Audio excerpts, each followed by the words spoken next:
Viral mobil Alphard nekat terobos coran, warga kesal langsung lanjut pengecoran jalan.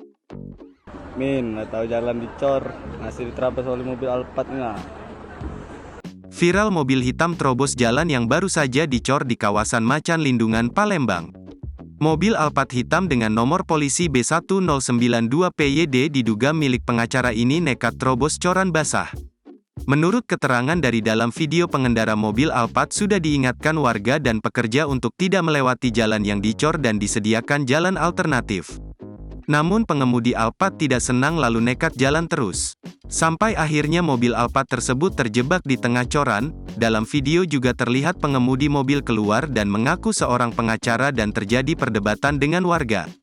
Sekumpulan warga yang sudah terlanjur emosi, meminta para pekerja meneruskan pekerjaannya, untuk menyiram coran dari truk molen, meskipun mobil tersebut masih terjebak.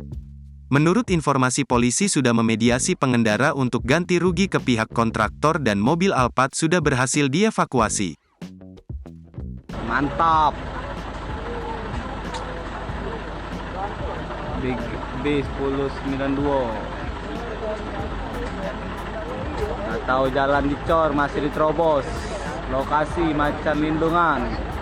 Download Tribun X sekarang. Menghadirkan lokal menjadi Indonesia.